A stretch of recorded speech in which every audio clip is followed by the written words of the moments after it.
अमरावतीच्या जिल्हा मध्यवर्ती कारागृहात क्रिकेट बॉलमध्ये फटाका सदृश्य स्फोटक पदार्थ आढळल्याने मोठी खळबळ उडाली।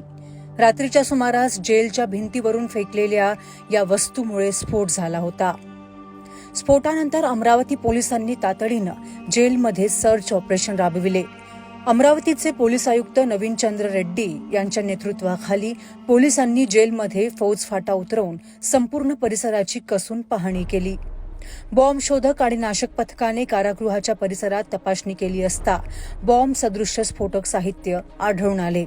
हे स्फोटक साहित्य तपासणीसाठी फॉरेन्सिक लॅबमध्ये पाठविण्यात आले आहे। या घटनेमुळे जिल्हा मध्यवर्ती कारागृहातील कैद्यांच्या सुरक्षेबाबत गंभीर प्रश्न उपस्थित झाले आहेत। कारागृहातील सुरक्षेच्या उपाययोजनाबद्दल पुनर्विचार करण्याची गरज असल्याचे बोलले जात आहे। तर या संदर्भात पोलीस आयुक्त नवीनचंद्र रेड्डी नेमके काय म्हणतात ऐकाच।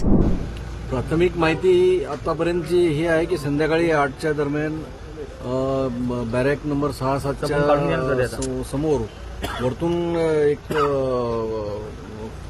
फटाका किंवा बॉम्ब फुटल्यासारखा मोठा आवाज आलेला आहे, असं जेलचे जे वॉर्डन आणि तिथले जे गार्ड आहेत त्यांना ते आवाज ऐकू आला आणि आतमधल्या कैद्यांना ऐकू आला जे की बॅरॅकमध्ये होते। नंतर मग ते त्यांना एक बॉल मिळाला खाली, जे फुटला नाही।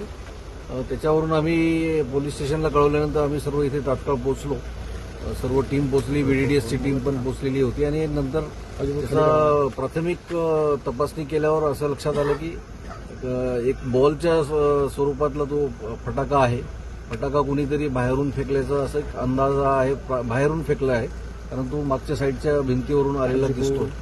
तर ते आता प्राथमिक तपासामध्ये कोणी फेकला, कशासाठी फेकला याची माहिती घेत आहे। याच्यामध्ये कुठल्याही प्रकारची कोणाला इजा झालेली नाही किंवा जखमी झालेलं नाही कोणी। फटाका सदृश्य मटेरियल दिसतोय, त्याची आता फॉरेन्सिक तपासणीसाठी फॉरेन्सिकची पण टीम बोलवली आहे आणि ती टीम सध्या आता ती तपासणी करत आहे। बाकी माहिती डिटेल्स तपास प्राथमिक झाल्यानंतरच कळेल। या घटनेमुळे अमरावतीतील जनतेत भीतीचे वातावरण निर्माण झाले आहे। आगामी काळात सुरक्षेच्या दृष्टीने काय पावले उचलली जातात याकडे सध्या सर्वांचे लक्ष आहे। सुरभी शिरपूरकर, नागपूर, लोकमत।